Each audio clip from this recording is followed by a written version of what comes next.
خمسة نطفي بها هر الوباء الهاتمة المصطفى والمرتضى وابناهما والفاطمة لخمسة نطفي بها هر الوباء الهاتمة المصطفى نحمده ونصلي ونسلم على سيدنا ومولانا محمد رسوله النبي الأمين المكين الحنين الكريم الرؤوف الرحيم وعلى آله الطيبين الطاهرين وصحبه الكرام المتقين المنتجبين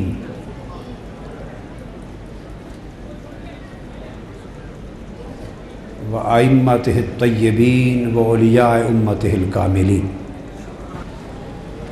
أما بعد فأعوذ بالله من الشيطان الرجيم بسم الله الرحمن الرحيم وإذ ابتلى إبراهيم ربه بكلمات فأتمهن فقال إني جاعلك للناس إماما قال ومن ذريتي قال لا ينال عهد الظالمين صدق الله مولانا العظيم. غلامان مصطفیٰ محبان علی مرتضیٰ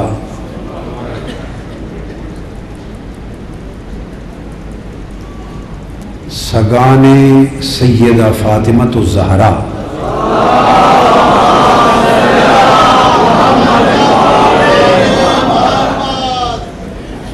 عزاداران امام حسین مرتضیٰ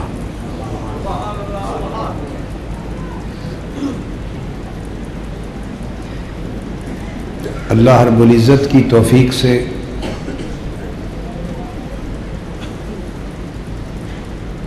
ہم ذکر حسین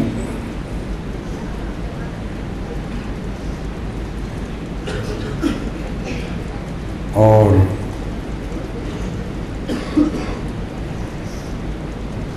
ان کے ذکر شہادت میں گریہ و بکا کی اس مجلس عزا میں حاضر ہیں.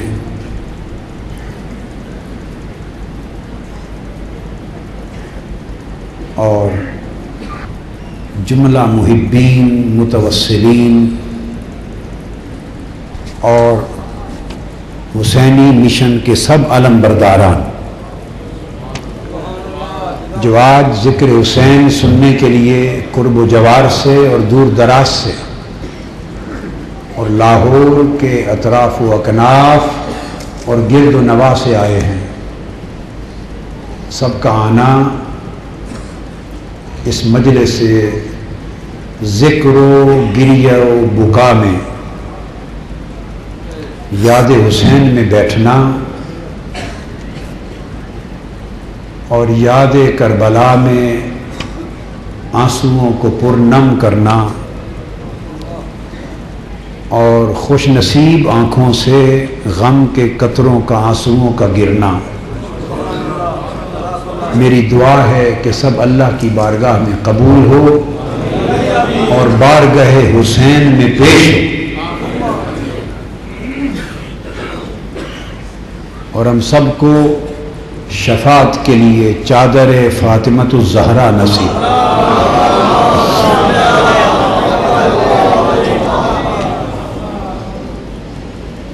اللہ رب العزت نے ارشاد فرمایا،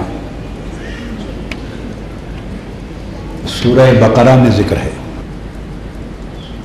اس نے اپنے اولو العزم اور بزرگ پیغمبر سیدنا ابراہیم علیہ السلام کے امتحان لیے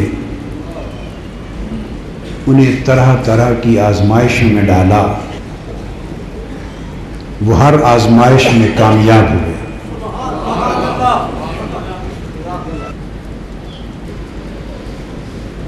کچھ لوگ آزمائش سے بھاگ جاتے ہیں، وہ رخصت والے ہوتے ہیں۔ کچھ لوگ آزمائش کو سینے سے لگاتے ہیں، وہ عزیمت والے ہوتے ہیں۔ آزمائش ہر ایک کو نصیب نہیں ہوتی، اور آزمائش میں ڈالا بھی اسی کو جاتا ہے جس سے اس کو پیار ہوتا ہے۔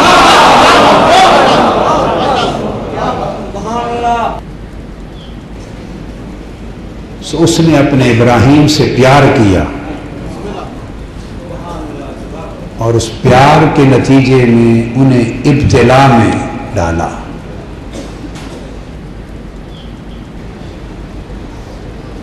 آزمائش کی ابتدا ابتلا ہے، آزمائش کی ابتدا کیا ہے؟ ابتلا ہے، اور آزمائش کی انتہا کربلا ہے۔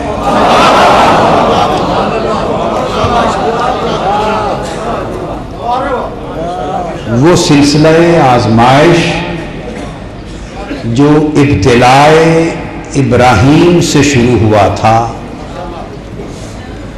وہ کربلائے حسین پہ آ کے ختم ہوا۔ اللہ رب العزت نے فرمایا کہ ابراہیم کے رب نے انہیں آزمایا بہت سی باتوں میں، اور وہ ہر بات میں، ہر آزمائش میں پورے اترے، کامیاب ہو گئے۔ جب وہ کامیاب ہو گئے اور معیار پہ پورے اترے، تو اللہ رب العزت نے تب ان سے فرمایا، ابراہیم تو میرے معیار پہ پورا اترا ہے، میری آزمائشوں میں کامیاب ہوا ہے، سو میں تجھے انعام دینا چاہتا ہوں۔ عرض کیا جی باری تعالیٰ کیا انعام دینا چاہتا ہے؟ فرمایا انی جاعلک للناس اماما، تجھے امام بنانا چاہتا ہوں۔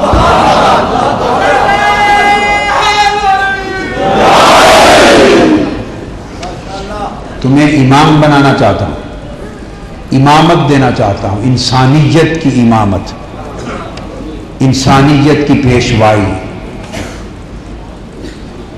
سو انہیں جد الانبیاء بنایا۔ انبیاء کے بہت سے سلسلے ہوئے، مگر وہ سارے سلسلے ابراہیم علیہ السلام سے شروع ہوئے۔ ان کو منبع اور سرچشمہ بنا دیا سلاسل نبوت کا۔ تو فرمایا انی جاعلک للناس اماما، تجھے امامت دینا چاہتا ہوں۔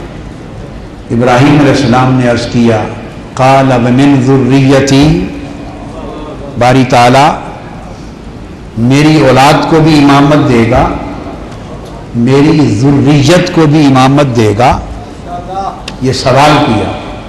اللہ پاک نے فرمایا قال لا ینال عہد الظالمین، فرمایا ہاں ابراہیم تیری ذریت کو بھی امامت دوں گا، مگر امامت ان کو ملے گی جو ظالم نہیں ہوں گے۔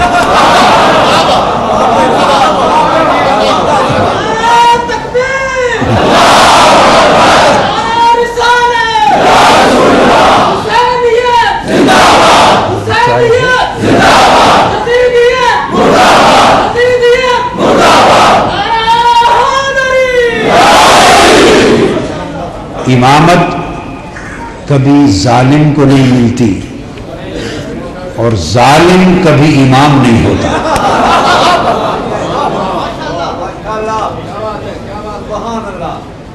امامت حق کو ملتی ہے، اور جو امام ہوتا ہے وہ حق پر ہوتا ہے اور وہی حق ہوتا ہے۔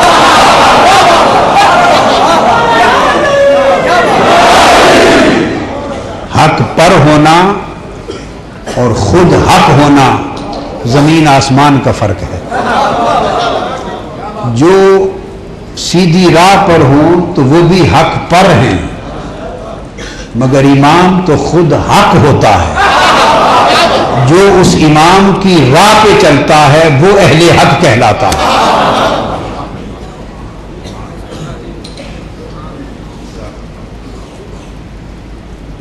اللہ تبارک و تعالی نے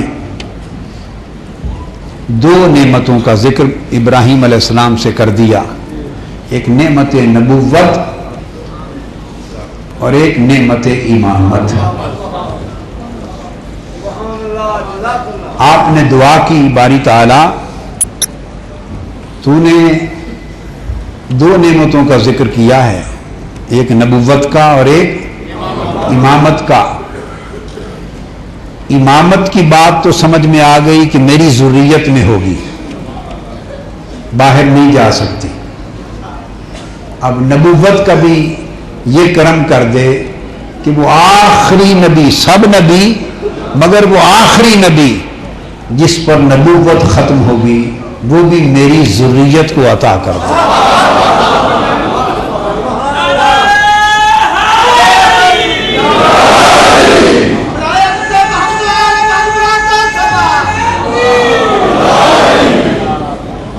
پھر آپ نے دعا کی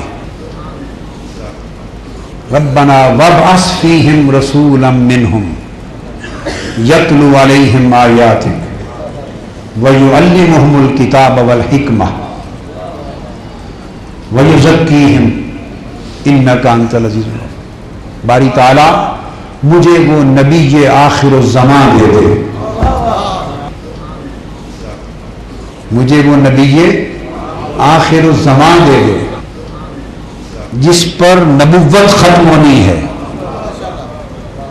وعدے دو تھے، وعدے کہ نبوت بھی آپ کی ذریت میں، امامت بھی آپ کی ذریت میں.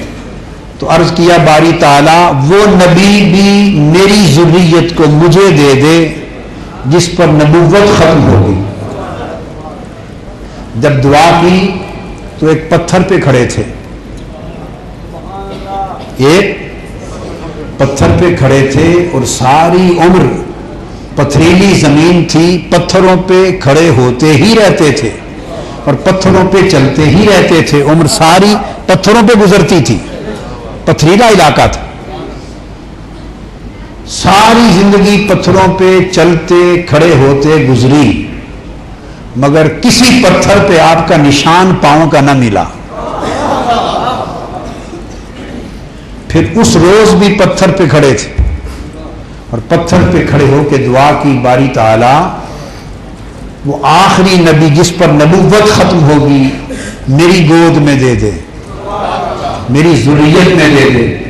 اللہ پاک نے جواب عطا کیا کما ارسلنا فیکم رسولا منکم یتلو علیکم آیاتنا ویزکیکم ویعلمکم ما لم تکونوا تعلمون. ابراہیم تو نے مانگا اور میں نے وہ نبی جس پر نبوت ختم ہوگی تیرے مانگنے پہ عطا کر دیا.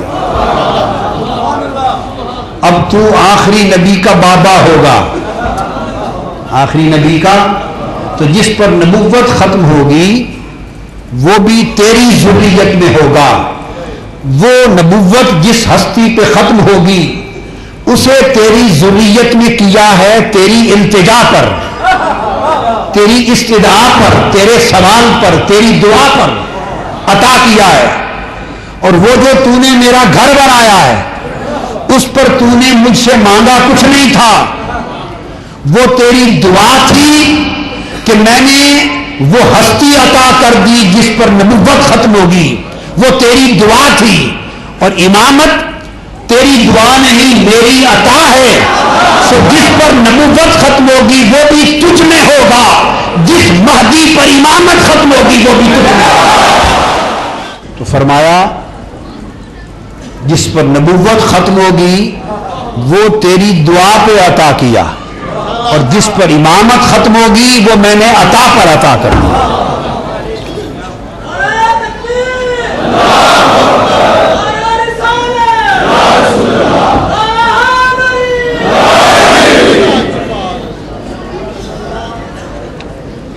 لہذا پھر جب یہ بیان آ چکا اللہ کا وعدہ کہ وہ رسول وہ آخری نبی ابراہیم تمہیں عطا کر دیا، تو دعا مانگی تو پتھر پہ کھڑے تھے، وہ پتھر مقام ابراہیم کہلایا۔ 4000 سال گزر گئے، سب پتھروں پہ نشان اگر پڑے بھی تھے تو مٹ گئے، پڑے بھی تھے تو مٹ گئے، مگر 4000 سال میں اس پتھر کا حضرت ابراہیم علیہ السلام کے قدموں کا نشان آج تک نہ مٹ سکا نہ مٹایا جا سکا۔ میں اور بات کر رہا ہوں، اور خدا کی شان کی حفاظت بھی وہ کر رہے ہیں جو مٹانے والے ہیں۔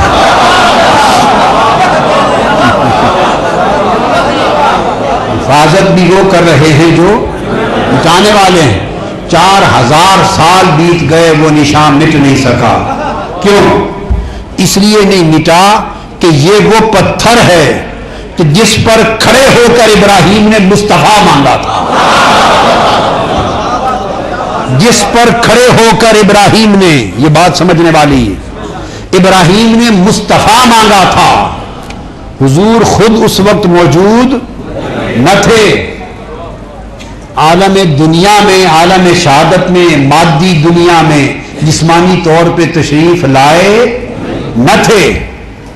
ابراہیم نے ایک پتھر پہ کھڑے ہو کے فقط دعائے مصطفیٰ کی تھی، مصطفیٰ مانگا تھا، چونکہ لبوں پر مصطفیٰ کی دعا آئی تھی۔ اس لمحے جو پتھر ابراہیم کے قدموں کے نیچے تھا وہ پگھلا، 4000 سال گزر گئے، اس پتھر کا نشان مٹ نہ سکا، چونکہ اس لمحے وہ نشان پڑا تھا جب مصطفیٰ کو مانگا جا رہا ہے۔ تو دوستو، جب مصطفیٰ کی نسبت سے اس پتھر کا پاؤں کا نشان مٹ نہ سکا،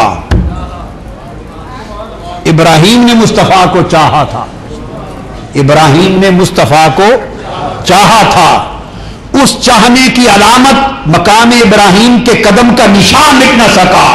اور ادھر جب خود مصطفیٰ آئے، ابراہیم نے مصطفیٰ کو چاہا تھا، مصطفیٰ نے حسین کو چاہا،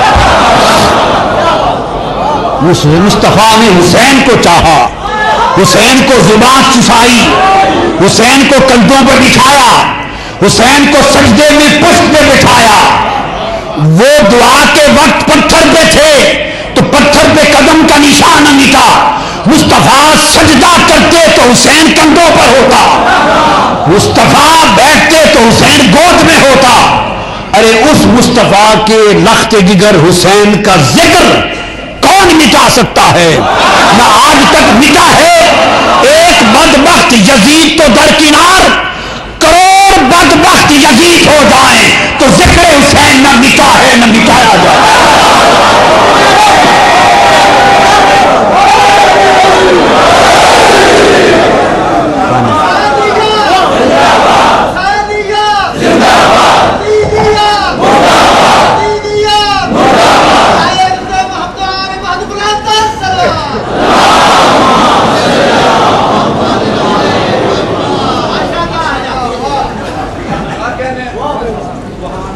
اب ہم بات کو شروع کرتے ہیں۔ یہ میری ایک کتاب جس سے آج کا ذکر حسین شروع کر رہا ہوں، میری اپنی ایک کتاب میرے ہاتھ میں ہے اور اس کا نام ہے مرج البحرین۔ کیا نام ہے؟ مرج البحرین فی مناقب الحسنین۔ دو سمندر ملے ہیں، دو سمندر ملے ہیں، ایک سمندر ولایت کا، ایک سمندر عصمت و طہارت کا، ایک سمندر معرفت و ولایت کا، ایک عصمت و طہارت کا۔ معرفت و ولایت کا سمندر علی ہے، عصمت و طہارت کا سمندر فاطمہ ہے۔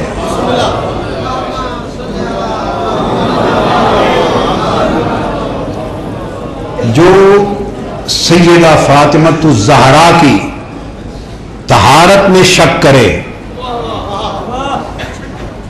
اس کا بھی ایمان سے کوئی تعلق نہیں، اور جو علی المرتضیٰ کی ولایت میں شک کرے، امامت و ولایت میں شک کرے، اس کا بھی ایمان سے کوئی واسطہ نہیں۔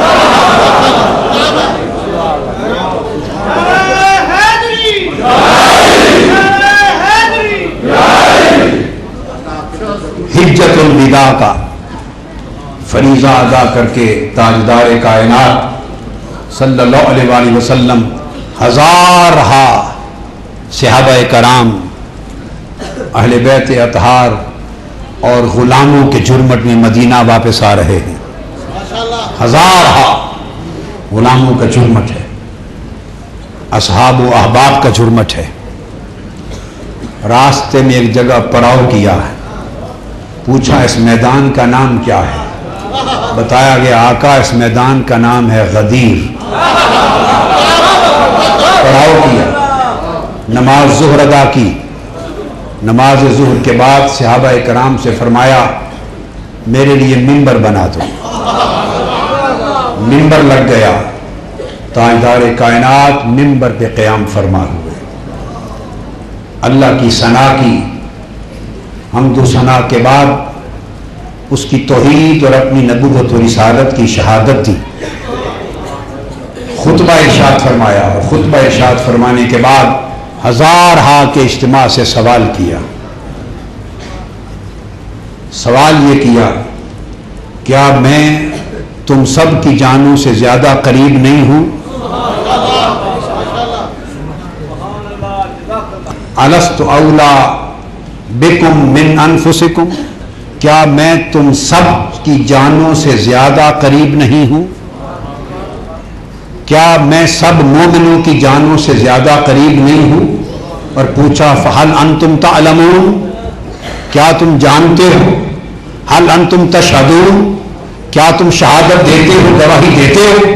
3 بار سوال کیا، اور ہر کو کہتے رہے قالوا بلا یا رسول اللہ، حق ہے، آپ ہم سب جانوں سے قریب تر، سب مومنوں کی جانوں سے عزیز تر، ہم جانتے ہیں، ہم اقرار کرتے، ہم گواہی دیتے۔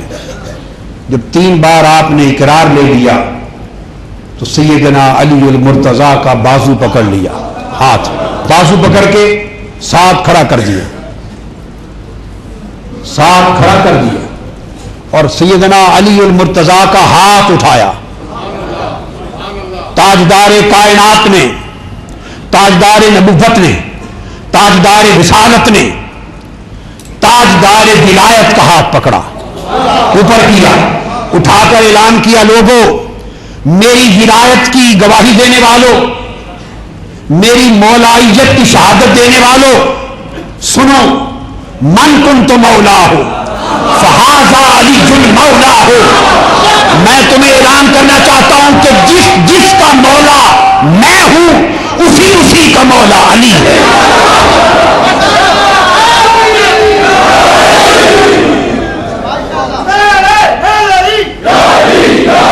اور فرمایا ہوگا ولی کل مؤمن و مؤمنۃ، وہ آج کے بعد میری امت کے ہر مومن مرد اور ہر مومن عورت کا ولی ہے۔ فرمایا ہوگا ولیکم من بعدی، میرے بعد امت والے سن لو، میرے بعد ولی علی ہے،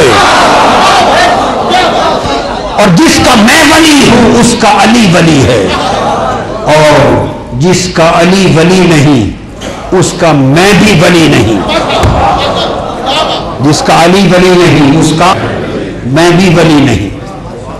پھر آپ نے ہاتھ اٹھا دیے، ہاتھ اٹھا کے عرض کیا اللہم والی من والا، باری تعالیٰ جو علی کو ولی جانے تو بھی اسی کا ولی بن۔ پہلے فرمایا جس کا علی ولی ہے میں بھی اسی کا ولی ہوں، پھر عرض کیا باری تعالیٰ بات مجھ تک نہ رہ جائے، جس کا علی ولی ہو تو بھی اسی کا ولی بن، اور جو علی کو ولی نہ جانے خدایا تو بھی اس کا ولی نہ بن۔ اس اعلان غدیر کے بعد سے آج تک جس کا ولی علی ہے اسی کا ولی نبی ہے، اسی کا ولی مصطفیٰ ہے، اسی کا ولی خدا ہے۔ اور جو علی کو ولی نہیں جانتا، نہ مصطفیٰ اس کا ولی ہے، نہ خدا اس کا ولی ہے۔ اعلان کر دیا کہ میری بعثت کے بعد وہ جو وعدہ نبوت اور رسالت چلا آ رہا تھا وہ مجھ پر ختم ہو جائے گا۔ اب میرے بعد کوئی نبی اور کوئی رسول نہیں ہو سکتا، اور میری امت میں نبوت اور رسالت کا دروازہ بند ہے، اور اب میری نبوت اور رسالت کا فیض روحانی میرے بعد میری آل کے ذریعے سلسلہ ولایت و امامت سے چلے گا۔ اور ہاتھ کھڑا کر کے اعلان کر دیا کہ مجھ پر نبوت ختم اور علی سے ولایت شروع۔ حضور خاتم باب نبوت ہوئے، خاتم باب نبوت کا دروازہ بند کر دیا، اور علی فاتح باب ولایت ہوئے، علی سے ولایت کا دروازہ کھول دیا، اور سیدنا امام مہدی خاتم باب ولایت ہوں گے۔ جب وہ آئیں گے پھر ولایت ختم ہو جائے گی۔ میں یہ عرض کر رہا تھا، چنانچہ قرآن مجید نے کہا تھا کہ جب وعدہ کیا کما ارسلنا فیکم رسولا، رسول آئیں گے، وہ آخری نبی آخر الزمان، اسی مقام پر کب قرآن مجید کو اس رکوع کو پڑھیں، حضور کی آمد کے ذکر سے بعد اللہ نے اپنے ذکر کی تلقین کی، اور آمد رسالت، بعثت رسالت کے بیان کے بعد اس مقام پر اسی رکوع میں اللہ نے شہادت کا ذکر کیا ہے۔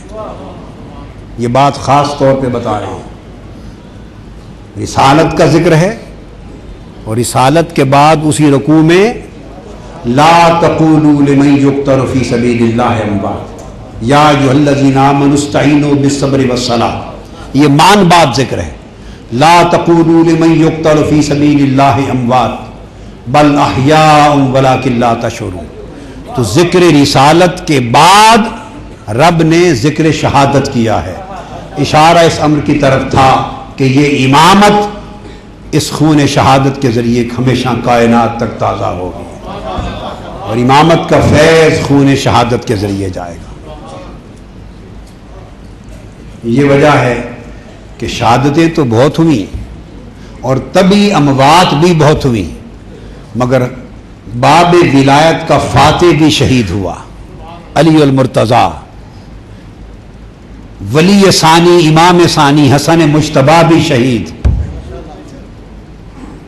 امام حسین بھی شہید، اور آل اطہار میں اکثر ائمہ اطہار، آل پاک میں سلسلہ امامت میں اکثر ائمہ اطہار انہوں نے جام شہادت نوش کیا ہے۔ یہ قرآن کی اس آیت کی تصدیق ہے کہ شہادت اور امامت کا اس طرح جوڑ ہے۔ کیوں جوڑ ہے؟ ایک جملہ کہنا چاہتا ہوں، شہادت اور امامت کا جوڑ ہے۔ کیوں؟ اس لیے کہ امامت کبھی باطل سے سمجھوتا نہیں کرتی،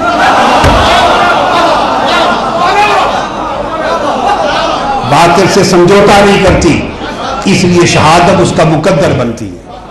اب ذکر حسین کے حوالے سے آ جائیں، حدیث پاک میں ہے کہ جب سیدنا امام حسین کی، حسن مجتبیٰ اور امام حسین کی ولادت ہوئی، سیدنا علی المرتضیٰ رضی اللہ تعالیٰ عنہ روایت کرتے ہیں، امام احمد بن حنبل نے مسند میں روایت کیا ہے، آپ روایت کرتے ہیں کہ سیدنا مولا علی المرتضیٰ فرماتے ہیں کہ میں نے پہلا بیٹا پیدا ہوا تو نام حمزہ رکھ دیا، خاص بات ہے، پھر دوسرا شہزادہ پیدا ہوا تو نام جعفر رکھ دیا، حمزہ اپنے چچا کے نام پر، جعفر نو مولود ان کے چچا کے نام پر، اپنے بھائی کے نام پر نام رکھ دیا۔ تاجدار کائنات صلی اللہ علیہ وسلم تشریف لائے، فدعانی، مولا علی المرتضیٰ فرماتے ہیں حضور علیہ الصلوۃ والسلام نے مجھے بلایا، تو میں علی بات سنو، حاضر ہوا، فرمایا انی امرت ان اغیر اسم ہذین، مجھے حکم آیا ہے، مجھے حکم آیا ہے کہ میں یہ دونوں نام بدل دوں۔ میں نے عرض کیا آقا آپ ہی مالک ہیں، آپ ہی کے بیٹے ہیں، بدل دیں۔ عرض کی اللہ و رسولہ اعلم، اللہ اور اللہ کا رسول ہی بہتر جانتا ہے۔ فسماہما حسنا و حسینا، سو حضور نے حمزہ اور جعفر دونوں نام بدل کر حسن اور حسین رکھ دیا۔ آپ کا نام حسن اور حسین رکھ دیا جانا، پھر مختلف کتب حدیث میں حضرت سلمان نے بھی روایت کیا، حضرت سالم نے روایت کیا، اکرمہ نے روایت کیا، حضرت جعفر بن محمد نے روایت کیا، بہت سارے صحابہ کرام نے، ائمہ اہل بیت نے اس کو روایت کیا ہے۔ اس پر مزید کہنے کی ضرورت نہیں، یہ معروف بات ہے کہ آقا علیہ السلام نے بدل کر نام رکھے حسن اور حسین۔ اور جو نکتہ بتانے والا تھا وہ یہ کہ فرمایا انی امرت ان اغیر اسمین، مجھے حکم آیا ہے کہ میں دونوں نام بدل دوں۔ اس کا مطلب یہ ہوا کہ ولادت کے ساتھ ہی حسن اور حسین کا معاملہ زمینی نہ رہا، یہ بات بتانا چاہتا ہوں۔ ولادت کے بعد سے ہی معاملہ زمینی نہ رہا، نام تک بھی زمینی رکھنے کی اجازت نہ ہوئی، نام بھی آسمان سے بھیجے گئے، نام آسمان سے بھیجے گئے۔ حسین کو دنیا کے پیمانوں پہ تولنے والوں،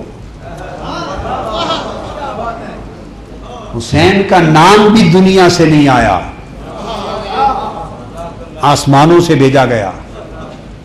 اور حدیث پاک میں ہے، امام نووی نے تہذیب الاسماء میں، ابن اسیر نے اسد الغابہ میں، ابن حجر مکی نے السوائق المحرقہ میں، یہ اہل سنت کی کتب حدیث اور ان کے محدثین ہیں معتبر، ان روایتوں سے بات کر رہا ہوں۔ اگر اہل تشیع نے بات کی تو پھر کوئی عجیب بات نہیں ہے، اگر آپ کی کتاب میں ہوا تو عجیب بات نہیں ہے۔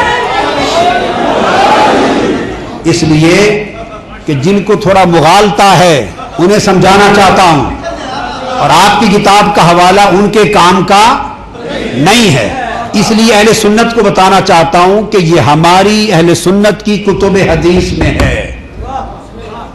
کیا فرمایا کہ حسن اور حسین کے نام جب رکھے گئے، کہاں سے آئے؟ حدیث پاک، ان اللہ حجب اسم الحسن والحسین حتی سما بہم النبی ابنیہ حسن والحسین، فرمایا حسن اور حسین کے نام۔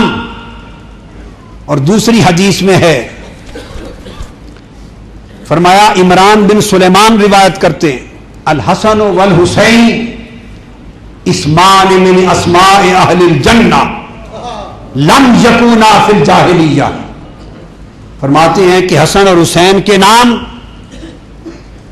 عرب کی پوری تاریخ میں، عرب کی پوری تاریخ میں، پورے دور جاہلیت میں 500-600 سال کا پورا عرصہ جو دور جاہلیت کہلاتا ہے، عرب کی پوری تاریخ میں کسی گھرانے کے بچے کا نام حسن اور حسین نہیں رکھا گیا۔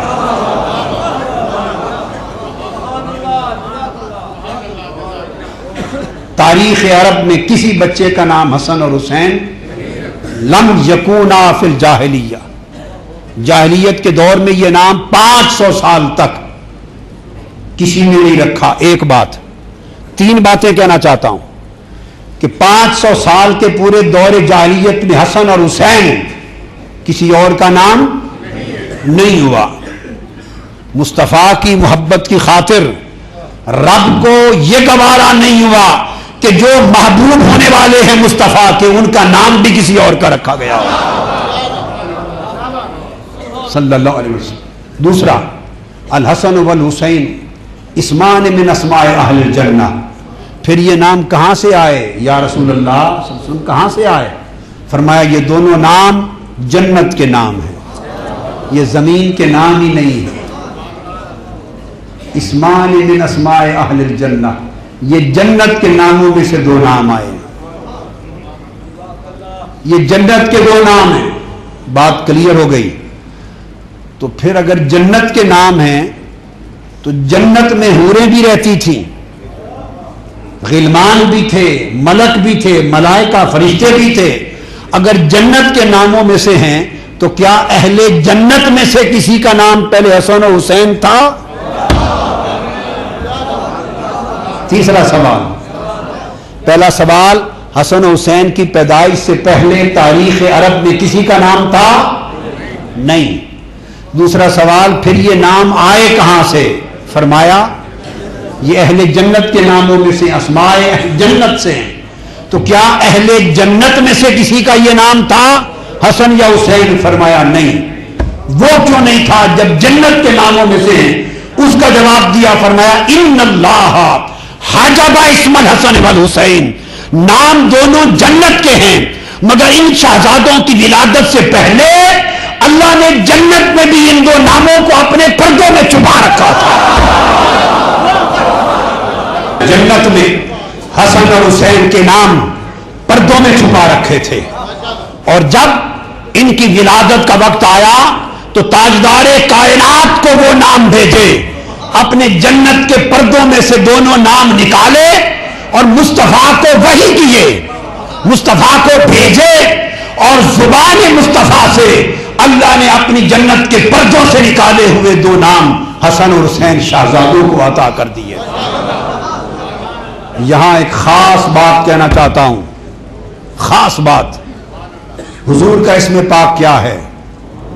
بولیے، محمد صلی اللہ علیہ وسلم۔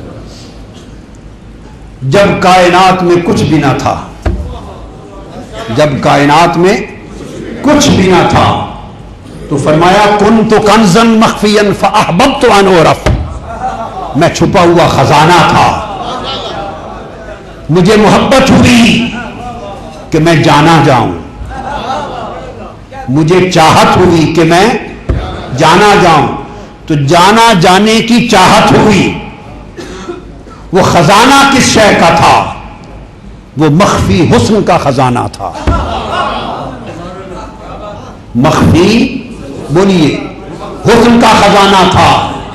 میں نے چاہا کہ میرے حسن کو جانا جائے، فخلقت الخلق، میں نے خلق کو پیدا کیا، اور پہلی خلق جس نے حسن خدا کی معرفت لی اور جو اس کے امر کن کا نقش اول بنا اور اس کی توجہ اور چاہت کا پہلا مرکز بنا، وہ خلق اول مصطفیٰ تھی، خلق اول مصطفیٰ تھی جو خدا کی توجہ کا پہلا مرکز بنا، اس کی چاہت کا پہلا مرکز بنا۔ سو مصطفیٰ نے خدا کی حمد کی، حمد کی، خدا کی حمد کی، اس کی حمد ہوئی، وہ محمود ہو گیا، اس کی حمد ہوئی، وہ محمود ہو گیا، چونکہ حمد کرنے والا مخلوق تھا، حمد کرنے والی حضور علیہ الصلوۃ والسلام کیا ہیں؟ خالق ہیں یا مخلوق؟ حمد کرنے والی مخلوق تھی خدا کی، سو مخلوق نے خدا کی حمد کی، اس کے حسن کی حمد کی، وہ محمود ہو گیا۔ اس محمود کو حمد کرنے والا اتنا پیارا لگا، اتنا محبوب ہوا کہ اس نے پھر اس کی حمد کی،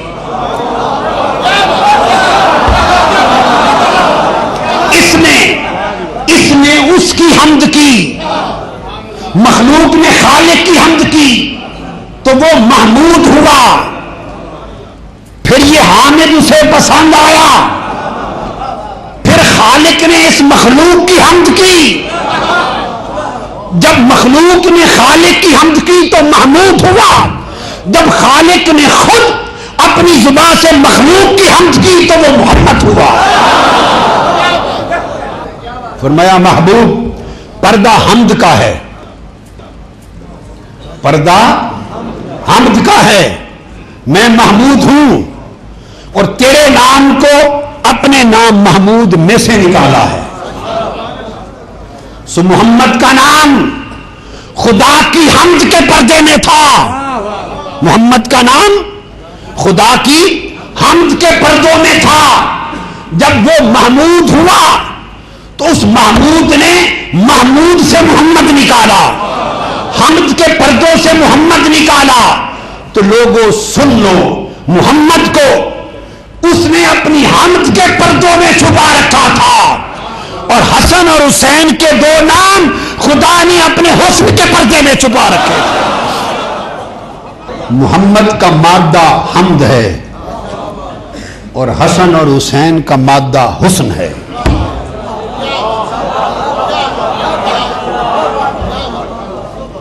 محمد حمد سے ہے اور حسن اور حسین دونوں حسن سے ہیں۔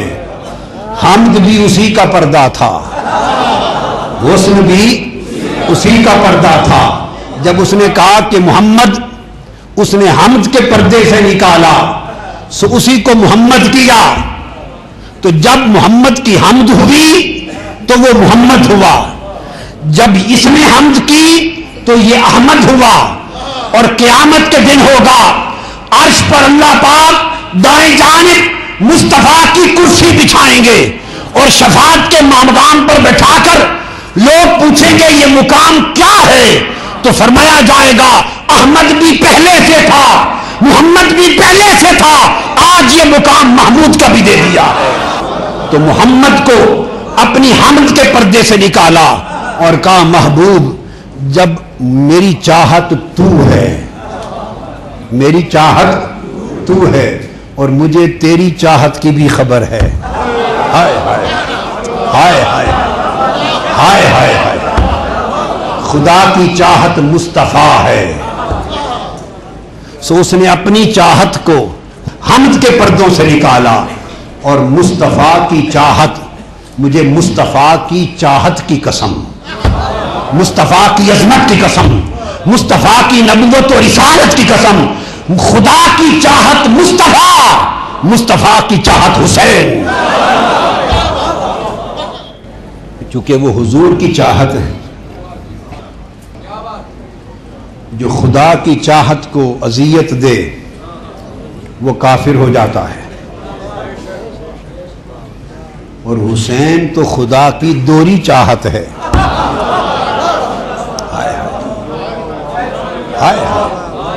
دوہری چاہت ہے، مصطفیٰ خدا کی چاہت اور حسین مصطفیٰ کی چاہت۔ تو جو حسین کو اذیت دے وہ مسلمان کیسے رہ سکتا ہے؟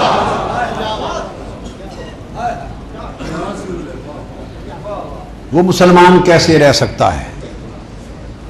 اس لیے مصطفیٰ کو، نام مصطفیٰ کو اس نے حمد کے پردوں سے نکالا، اور نام حسن و حسین کو اس نے حسن کے پردوں سے نکالا۔ یہ وجہ ہے کہ حسن و حسین صرف حسن کے پردوں سے نہیں آئے، بلکہ حدیث پاک سے پتہ چلتا ہے کہ قیامت کے بعد جب جنت سجے گی، خدا کی عزت کی قسم جنت کا حسن بھی حسن و حسین ہوگا۔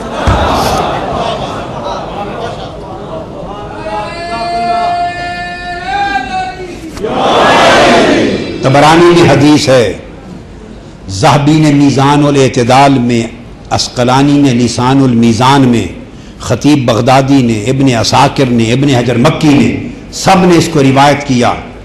عقبہ بن عامر روایت کرتے ہیں کہ آقا علیہ الصلوۃ والسلام نے فرمایا کہ حسن اور حسین جنت کے دو ستون ہیں۔ تو فرمایا کہ جب جنت سج جائے گی، اہل جنت جنت میں چلے جائیں گے، اس وقت جنت عرض کرے گی باری تعالیٰ تو نے، جنت عرض کرے گی باری تعالیٰ اب میں سج گئی، مگر تو نے مجھ سے وعدہ کیا تھا کہ اے جنت میں تجھے 2 ستونوں کے ساتھ حسین کر دوں گا، 2 ستونوں کے ذریعے تیرے حسن و جمال کو خوب آراستہ کر دوں گا، تجھے پیراستہ کر دوں گا، مزین کر دوں گا۔ فرمانے کہ سارے اہل جنت آ گئے، اب مجھے وہ 2 ستون تو عطا کر، مجھے نہیں معلوم کون سے ستون ہیں جس سے میرا حسن دوبالا ہو جائے۔ تو اللہ پاک ارشاد فرمائیں گے میں نے اپنا وعدہ پورا کر دیا، جنت یہ 2 ستون جن کے ذریعے تیرے حسن کو دوبالا کرنا تھا، ایک ستون حسن ہے، ایک حسین ہے۔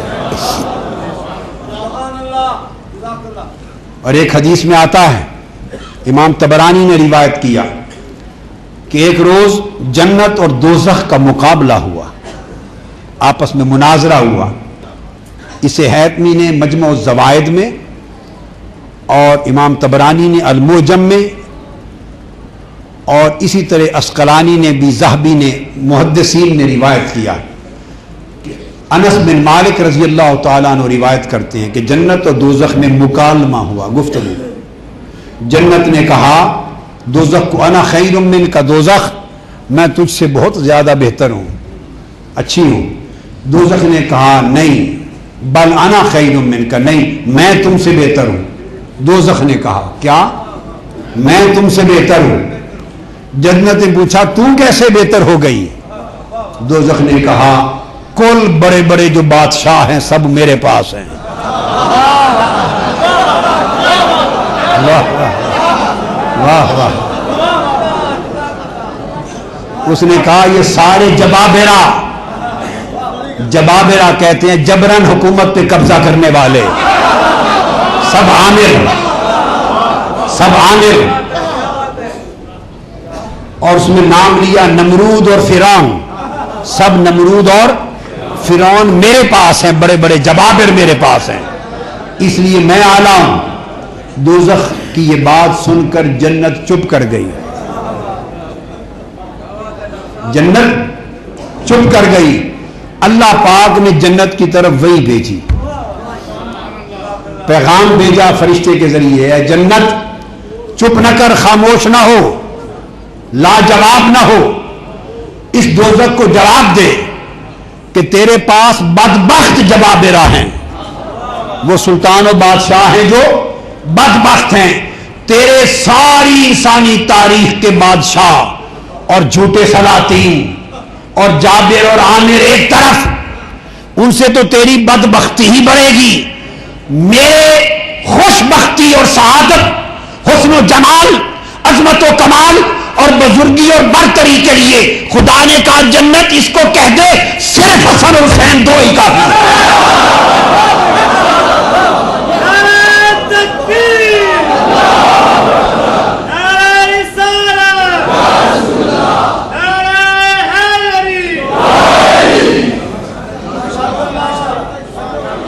تو جنت حسن و حسین کے نام پہ فخر کرتی ہے، حسن اور حسین کے نام پہ فخر کرتی ہے جنت۔ محترم، چونکہ آقا علیہ السلام نے حسنین کریمین کو اپنا محبوب بنایا ہے، لہذا ان کو وہ شرف عطا کیا۔ ہم اپنے مقصود کی طرف اب بڑھ رہے ہیں۔ ابو ہریرہ رضی اللہ تعالیٰ عنہ روایت کرتے ہیں، طبرانی میں فرماتے ہیں کہ میں گواہی دیتا ہوں خدا کی قسم جس کے قبضہ قدرت میں میری جان ہے، ہم ایک سفر پہ روانہ ہوئے،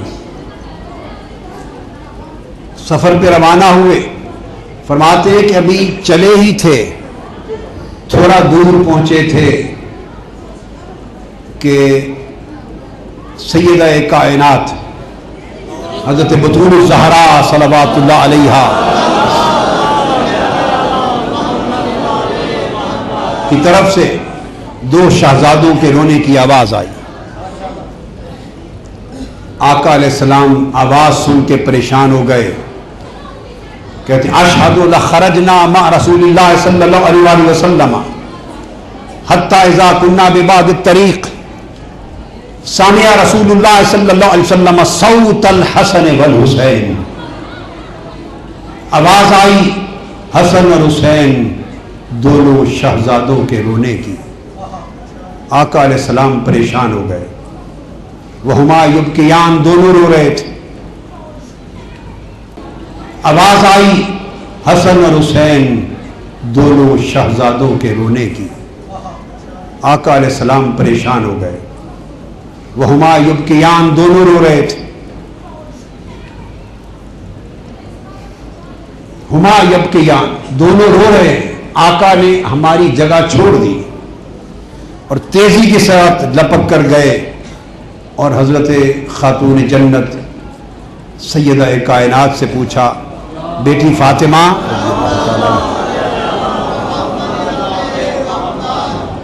کیوں رو رہے ہیں؟ پوچھا میرے بیٹوں کو کیا ہوا؟ پوچھا میرے بیٹوں کو کیا ہوا؟ ان کا رونا گوارا نہیں ہوا۔ آپ نے عرض کیا، سیدہ نے عرض کیا، ابا جان انہیں پیاس بہت سخت ہے اور پاس پانی نہیں ہے، پیاس سے ہو رہے۔ آقا صحابہ کرام کہتے ہیں ہماری طرف متوجہ ہوئے، بآواز بلند پوچھا پورے قافلے سے، کسی کے پاس کوئی پانی ہے؟ سب نے اپنی چھاگلیں الٹائی، کسی کے پاس پانی کا قطرہ بھی نہیں تھا، پانی کی بڑی قلت تھی۔ سب بغیر پانی کے چل رہے تھے کہ راستے میں کہیں کوئی کنواں، کوئی جگہ آئے گی تو لے لیں گے۔ اتنے میں آقا علیہ السلام واپس پلٹ کے گئے، فرمایا بیٹا پانی تو کسی کے پاس نہیں ہے، کسی کے کجاوے میں بھی پانی نہیں رکھا۔ آپ نے فرمایا سیدہ کائنات کو، بیٹا فاطمہ ایک کو میرے پاس کر دے۔ آپ نے چادر میں سے آگے شہزادے کو حضور علیہ السلام کی طرف کر دیا۔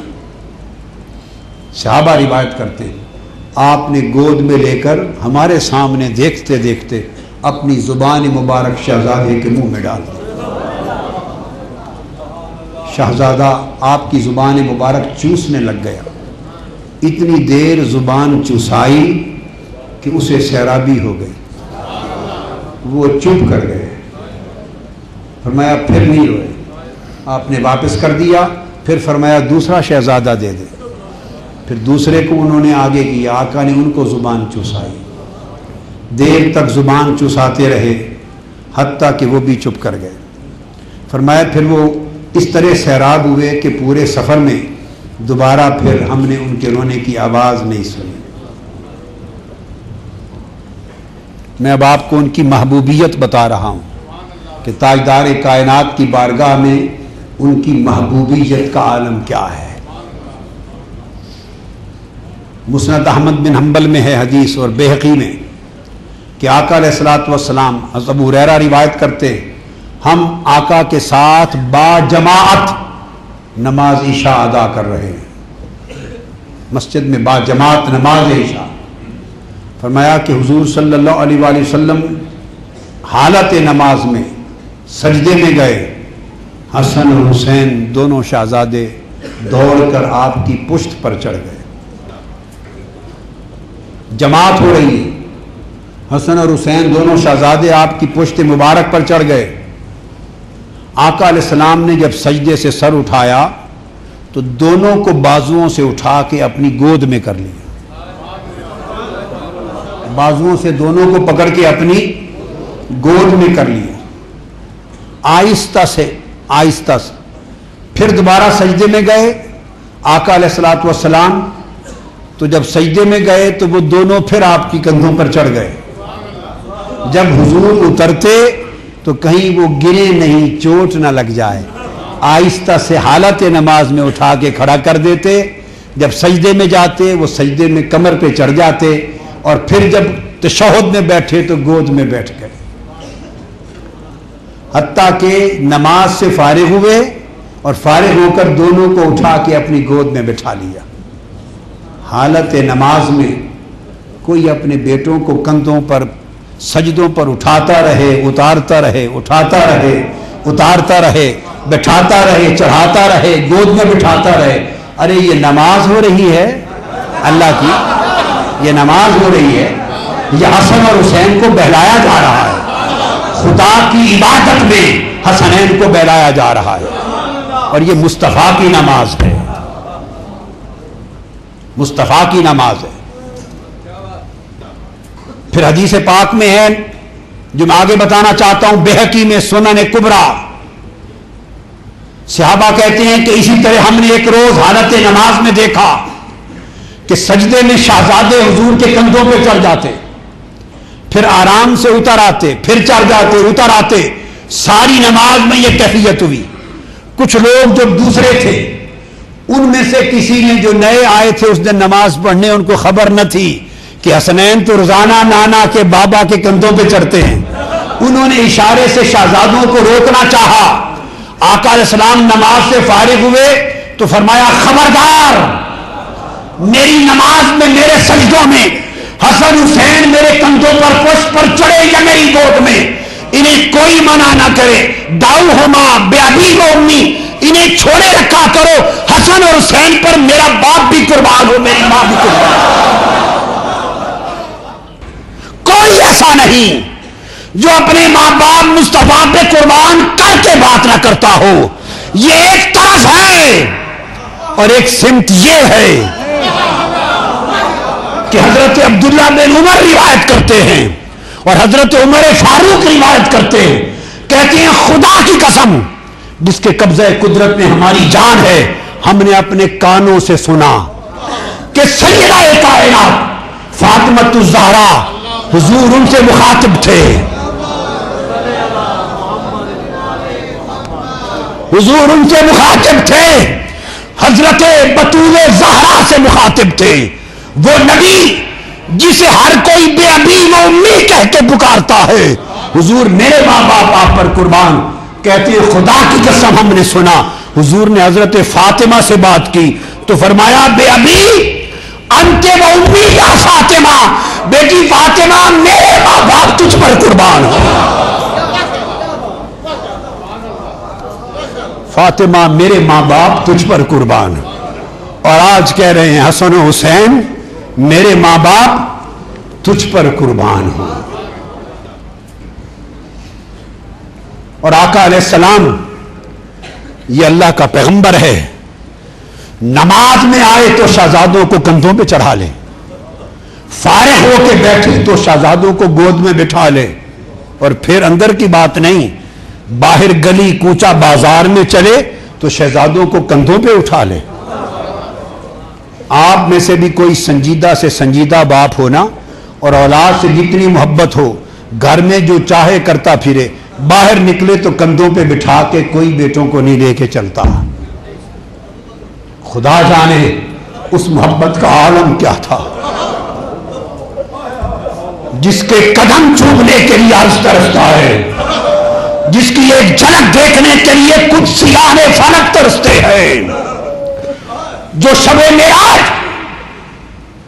براق چھوڑ کے اوپر جاتا ہے تو نور حق رف رف کا تخت بن کے مصطفیٰ کا لینے آتا ہے، اور مقام کعبہ کو سین پر جو مصطفیٰ پہنچتا ہے حکم آتا ہے خدا کی طرف سے مصطفیٰ رک جا، یہاں تک تو چل کے آیا ہے، آگے میں چل کے آتا ہوں۔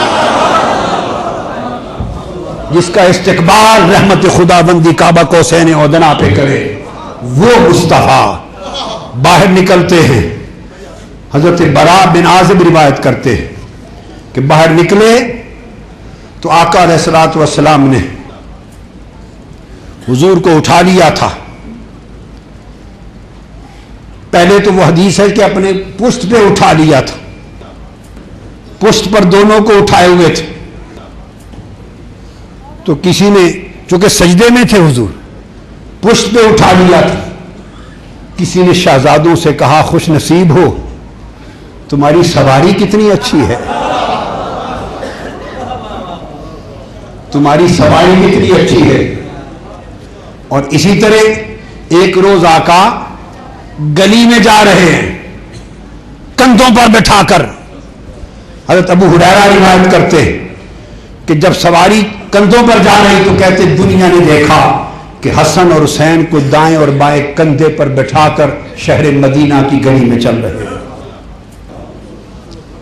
اور حضرت عمر فاروق روایت کرتے ہیں، حدیث بزار نے مسند میں روایت کی اور مجمع الزوائد میں، سیدنا عمر فاروق روایت کرتے ہیں کہ گلیوں میں ہم نے دیکھا آقا نے حسن و حسین کو کندھوں پہ بٹھا رکھا تھا، اور دیکھ کے میں نے عرض کیا شہزادوں کو مبارک، تمہاری سواری کتنی اچھی ہے۔ حضور نے جواب دیا عمر سواری کو دیکھ رہا ہے، مجھے مبارک دو سوار کتنے اچھے ہیں،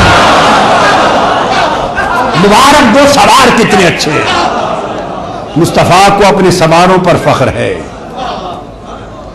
اپنے سواروں پر فخر ہے۔ بیٹھے تو سینے پر لٹا لیں، چلیں تو کندھوں پر بٹھا لیں، پیاس ہو تو زبان منہ میں ڈال دیں، نماز پڑھیں تو اٹھا لیں، سجدہ کریں تو پشت پہ بٹھا لیں۔ اور ایک صحابی کہتے ہیں رات کا وقت تھا، ہمیں کوئی کام تھا، ہم آقا سے ملنے آئے، ترمذی شریف سے آستہ میں حدیثیں، ملنے آئے، آقا کی خدمت میں آ کے بیٹھ گئے۔ آپ نے ایک بڑی سی چادر اپنے اوپر اوڑھ رکھی تھی، ایک کملی اوڑھ رکھی تھی، اس کو کھولا نہیں، ایسے لگتا تھا چادر بڑی لگ رہی، لگتا تھا اس کے اندر کچھ ہے۔ حضور سے کچھ بات پوچھی، حاجت پوچھی، جواب لے لیا۔ جب ہم رخصت ہونے لگے، اجازت چاہنے سے پہلے پوچھا آقا آج چادر کے اندر کچھ لگتا ہے، خلاف معمول کچھ ہے، اوپر چادر ہے، حضور چادر کے اندر کیا ہے؟ تو حضور نے جب بات سنی تو آپ مسکرا پڑے، آپ مسکرا پڑے، اور مسکرا کے آپ نے فرمایا کہ یہ چادر جو ہٹائی تو فرماتے ہیں خدا کی قسم حضور کے پہلو میں دائیں بائیں حسن و حسین تھے، لپٹے ہوئے تھے، اور لپٹا کر آقا علیہ السلام ان کو اپنے جسم کے اندر چادر میں لپٹائے ہوئے تھے۔ ہم نے پوچھا یا رسول اللہ فکشفہ فاذا حسن و حسین علی رکبیہ فقال ھذان ابنائی، چادر جو ہٹائی تو حسن و حسین اندر تھے، اور فرمایا یہ میرے حسن اور حسین ہیں۔ یہ کہہ کر فرمانے لگے سنو میں ان سے بہت محبت کرتا ہوں، اور ہاتھ اٹھا لیے کہ اللہم انی احبہما فاحبہما واحب من احبہما، اے اللہ میں حسن و حسین سے بڑی محبت کرتا ہوں، تو بھی ان سے محبت کر، اور جو ان سے محبت کرے تو ان سے بھی محبت کر۔ محبان حسین کو مبارک ہو کہ جو حسین سے محبت کرتے ہیں انہیں اللہ کی محبت بھی نصیب ہوتی۔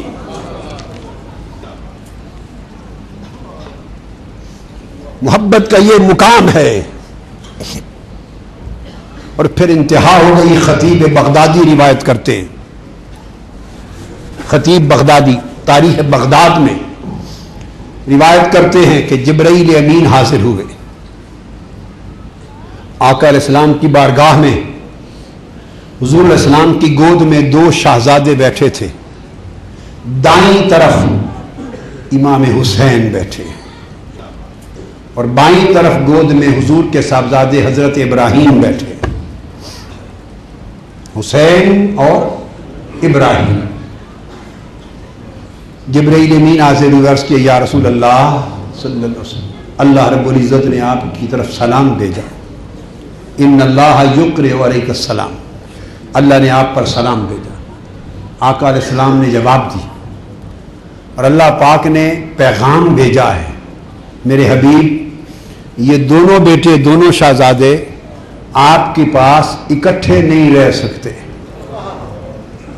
اللہ نے پیغام بھیجا ہے، ایک آپ رکھ لیں ایک مجھے دے دیں۔ یہ پیغام لائے جبرائیل امین، ایک آپ رکھ لیں ایک مجھے دے دیں، اور اللہ نے فرمایا ہے کہ ایک کو ایک سے فدیہ کر لیں، ایک کو ایک سے فدیہ کر لیں، ایک رکھ لیں اور اس کے بدلے دوسرا مجھے دے دیں۔ آقا علیہ الصلوۃ والسلام نے یہ بات سن کر ادھر دیکھا، حضرت ابراہیم کو دیکھا، سیدنا ابراہیم کو چشمان مقدس سے آنسو آ گئے، آنسو ٹپک پڑے۔ پھر سیدنا حسین کو دیکھا، چشمان مقدس سے آنسو ٹپک پڑے۔ اس کے بعد ٹھنڈی آہ بھر کے فرمانے لگے جبرائیل اگر تمہیں ابراہیم دیتا ہوں ایک کو رکھ لوں اور ایک کو دے دوں، اور اگر ابراہیم اپنا بیٹا تمہیں دیتا ہوں تو تنہا اس کی ماں تو ہے مگر میں روؤں گا، اگر ابراہیم دیتا ہوں تو صرف میں روؤں گا، اور اگر حسین دیتا ہوں تو میں تو روؤں گا ہی مگر میری فاطمہ بھی روئے گی۔ جبرائیل مجھے اپنا رونا تو گوارا ہے مگر فاطمہ کا رونا دیکھا نہیں جا سکتا، سو میں حسین کو رکھتا ہوں اور حسین کے بدلے ابراہیم مولا کے سپرد کرتا ہوں۔ حضرت ابراہیم اس گفتگو اور واقعہ کے 3 دن بعد وصال فرما گئے، حسین کو رکھ لیا۔ ام سلمہ ام المؤمنین ام سلمہ رضی اللہ تعالیٰ عنہ روایت کرتی کہ آقا علیہ السلام کی خدمت میں آئی، حسین حضور کی گود میں کھیل رہے تھے اور آپ کے چشمان مقدس سے آنسو جاری تھے، آنسو جاری تھے۔ میں نے پوچھا یا رسول اللہ صلی اللہ علیہ وسلم کیا ماجرا ہے، آج آپ رو رہے ہیں؟ آپ نے فرمایا یا ام سلمہ، ام سلمہ ابھی ابھی جبرائیل میرے پاس آیا تھا اور اس نے آ کے مجھے خبر دی، ان ابنی الحسین سیقتل بعدی بارض یقال لها کربلا، وفی روایت ان امتی یقتل بعدی ابن ھذا الحسین، کہ آپ کی امت کے لوگ آپ کے بعد آپ کے بیٹے حسین کو شہید کر دیں۔ مجھے جبرائیل امین نے خبر دی ہے کہ آپ کے یہ پیارا شہزادہ حسین آپ کے بعد سرزمین کربلا میں شہید کر دیا جائے۔ فَأَتَانِي تُرْبَةٌ مِّن تُرْبَتِهِ حَمْرَاء، پھر جبرائیل نے اس میدان کی مٹی سے سرخ مٹی مجھے لا کے دی ہے، یہ مٹی ہاتھ میں لیے بیٹھے تھے، یہ میرے حسین کے مقتل کی مٹی ہے، یہ حسین کے کربلا کی مٹی۔ ام سلمہ فرماتی ہیں آقا علیہ السلام نے وہ مٹی مجھے دے دی، مجھے دے دی، اور فرمایا کہ ام سلمہ اس کو سنبھال کے رکھنا، اذا تحولت هذه التربة دما فاعلمی ان ابنی قد قتل، جب یہ مٹی خون میں بدل جائے تو سمجھ لینا میرا بیٹا حسین آج شہید ہو گیا۔ ام سلمہ فرماتی ہے کہ میں نے وہ مٹی سنبھال کے شیشے میں رکھ لی، شیشے میں رکھ لی، زمانہ گزر گیا، سمجھے 48 سال گزر گئے، 50 سال کے قریب زمانہ گزر گیا، 50 52 53 سال کا زمانہ گزر گیا، 54 55 سال ایک زمانہ گزر گیا۔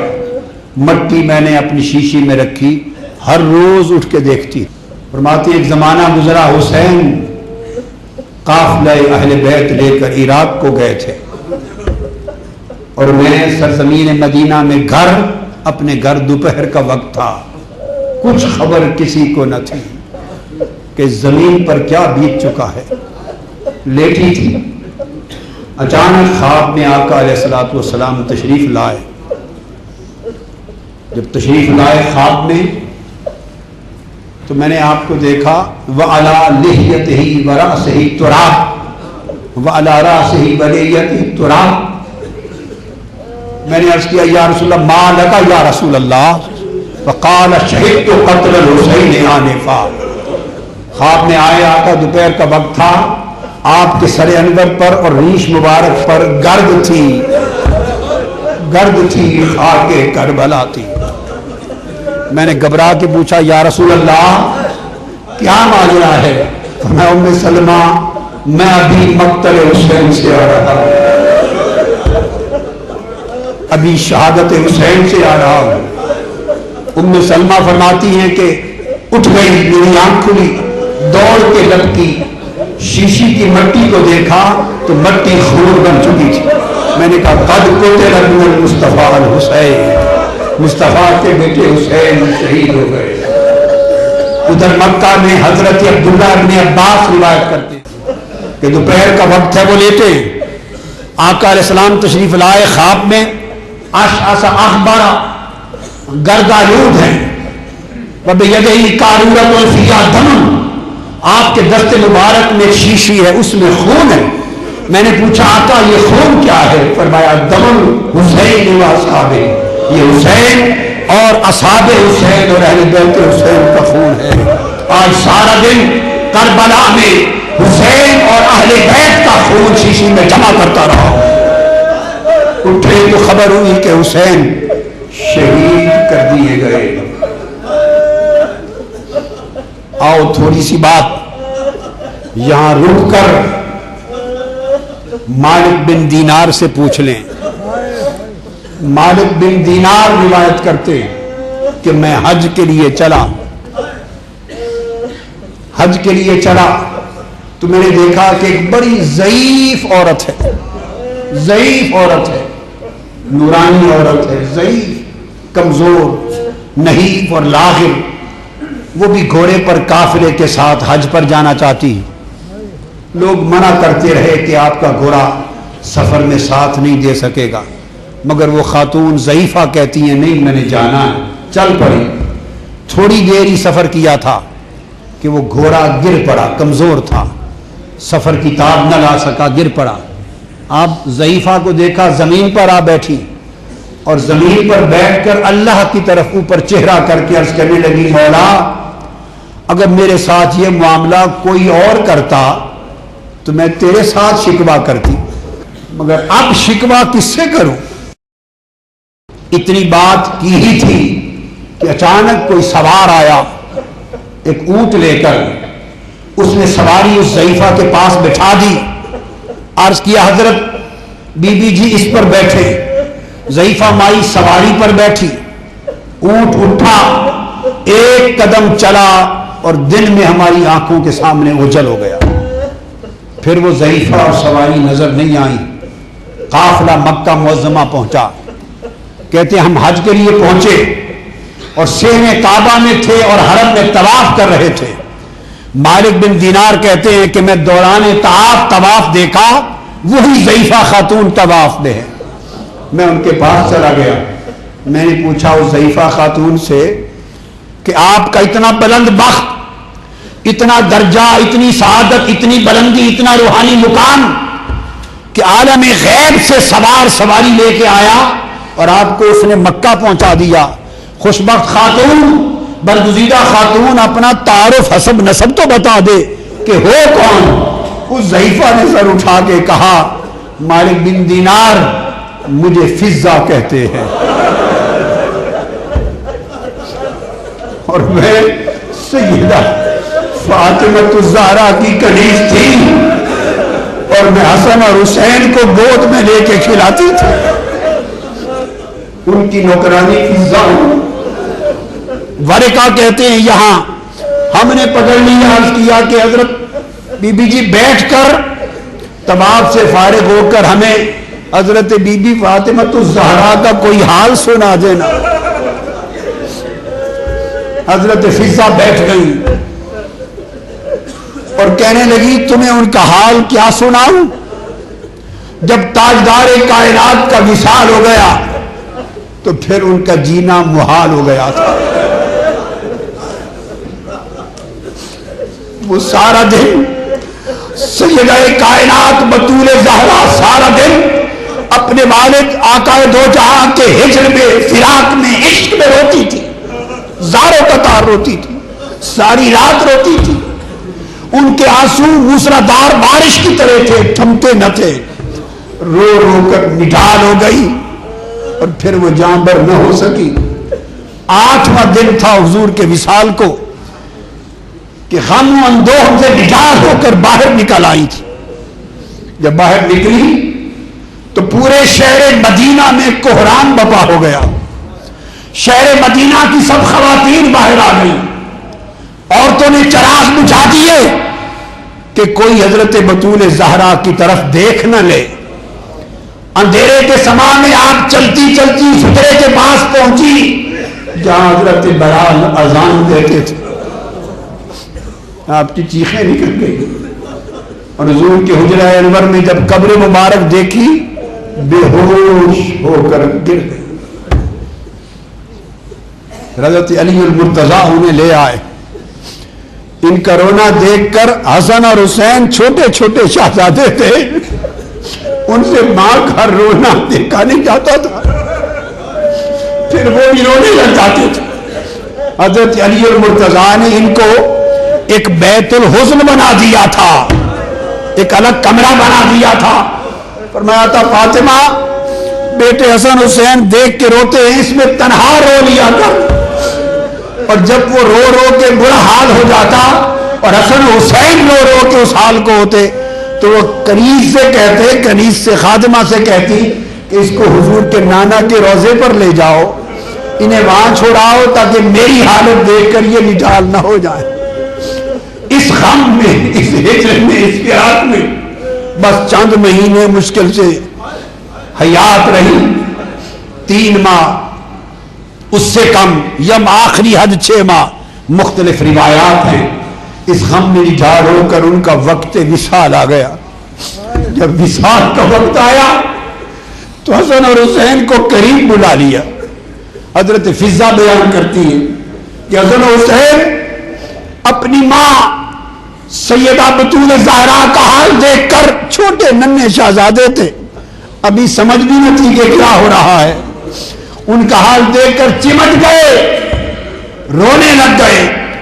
اتنا روئے, اتنا روئے, اتنا روئے کہ ایک فرشتے نے آ کے مولا علی المرتضیٰ سے کہا کہ حسنین کریمین کو چپ کرا دو, اب تو آسمانوں کے ملائکہ بھی رونے لگ گئے.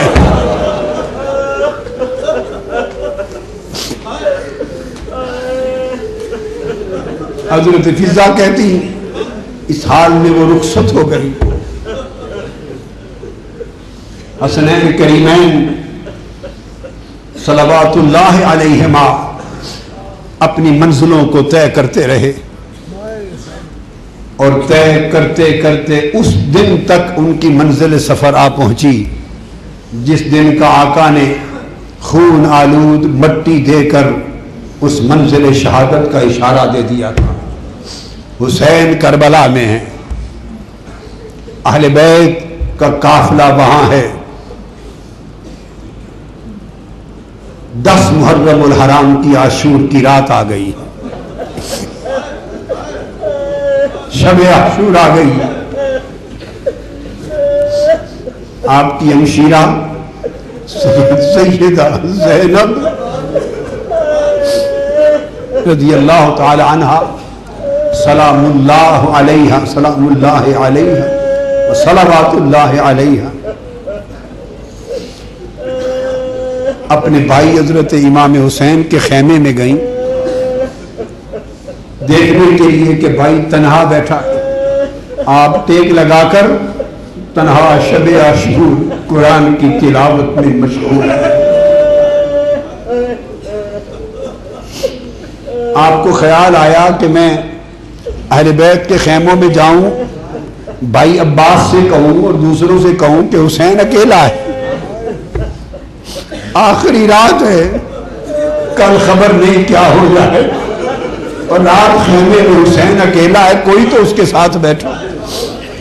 جب یہ کہنے گئی تو سارے اہل بیت کے جوان حضرت عباس کے گرد جمع ہیں.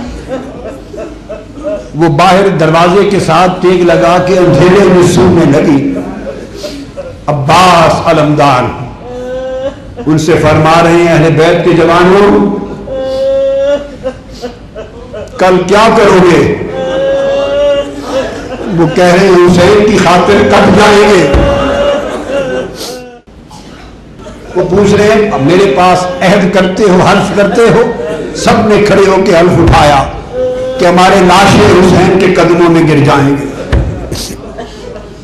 اور جب تک ہم میں سے کوئی ایک بھی زندہ ہے اس وقت تک ہم شاہ حسین کی طرف, امام حسین کی طرف کوئی میلی آنکھ اٹھنے نہ دیں گے. حضرت سیدہ زینب کا دل خوش ہوا کہ اہل بیت کے جوان میرے بھائی حسین کے لیے حلف لے رہے ہیں۔ پھر آپ گئی اصحاب حسین کی طرف، جو باقی اہل بیت کے علاوہ جو اصحاب اور احباب میں سے آئے ہوئے تھے، ادھر دیکھا تو ادھر حبیب ابن مظاہر کے گرد سارے اصحاب و احباب جمع ہیں، اور حبیب ابن مظاہر پوچھ رہے ہیں کہ کل کیا کرو گے؟ ایک ہی سوال ہے، سب کہہ رہے ہیں کہ ہمارے لاشیں حسین کے قدموں پہ گر جائیں گے، جب تک ہم میں سے کوئی ایک زندہ ہے اس وقت تک ہم حسین کو میدان کی طرف نہیں جانے دیں گے۔ عہد ہو رہے ہیں، حلف ہو رہے ہیں۔ اس کے بعد چل کے آپ امام علی مقام کی بارگاہ میں گئی اور امام علی مقام کے پاس پہنچی تو حبیب ابن مظاہر آئے۔ آپ نے فرمایا اپنے خیمے میں بیٹھے۔ امام علی مقام نے حبیب ابن مظاہر کو بلا کے کہا، حبیب ابن مظاہر کل میں شہید ہو جانے والا ہوں، میرے بعد اہل بیت کا قافلہ اور رسول کی شہزادیاں اسیر بنا لی جائیں، اہل بیت کے لوگ قیدی بنا لیے جائیں گے۔ تم جا کے اپنے اصحاب و احباب کے خیموں میں کہو جس جس کی بیویاں ساتھ آئی ہیں وہ محفوظ مقام پر فلاں قبیلے میں چلی جائیں، رات ہی انہیں محفوظ مقام پر فلاں قبیلے میں بھیج دو۔ اور پھر آپ نے سب کو جمع کر کے کہا کہ یہ یزیدی لوگ میرے خون کے پیاسے، تمہیں اپنی بیعت سے آزاد کرتا ہوں، جہاں جہاں حفاظت کی جگہ ملتی ہے اجازت ہے، اپنے نانا کے حضور قیامت کے دن تمہاری وفاداری کی گواہی دوں گا، مگر تمہیں آزاد کرتا ہوں، جا سکتے ہو۔ سب نے کہا حسین ہم ایسے بے وفا تو نہیں ہیں، بے وفا تو نہیں کہ آپ کو چھوڑ کے جانے بچا کے چلے جائیں۔ پھر آپ نے فرمایا ٹھیک ہے تم نہیں جاتے، اپنی بیویوں کو محفوظ مقام پہ بھیج دو، مستورات کو۔ حبیب ابن مظاہر نے جا کر سیدہ زینب فرماتی جا کر اپنی بیویوں کے خیمے میں اعلان کیا کہ امام علی مقام کا حکم ہے کہ کل وہ شہید ہونے والے ہیں، رسول کی شہزادیاں اسیران کربلا ہوں گی، تم آزاد محفوظ جگہ پہ چلی جاؤ۔ تو ان اصحاب و احباب کی بیویوں نے بآواز بلند کہا ہماری غیرت کب گوارا کرتی ہے کہ رسول کی بیٹیاں قیدی بنے اور ہم اپنے گھروں میں محفوظ ہو جائیں؟ تم حضور کے شہزادوں پہ قدموں پہ لاشیں گرانا، ہم شہزادیوں کے قدموں پہ لاشیں گرائیں گے۔ عاشور کا دل چڑھ گیا، یکے بعد دیگرے احباب و اصحاب شہید ہوتے رہے۔ پھر اہل بیت محمد صلی اللہ علیہ وسلم کے جوان اور گلشن رسول کے خوبصورت پھول مسلے جانے لگے، یکے بعد دیگرے سب شہید ہونے لگے۔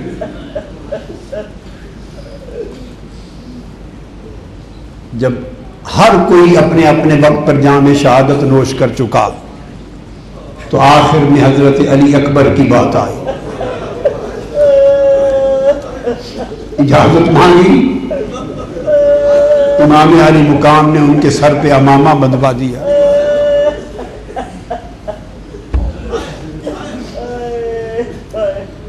تلوار تھما دی، دعاؤں کے ساتھ محبتوں کے ساتھ رخصت کیا۔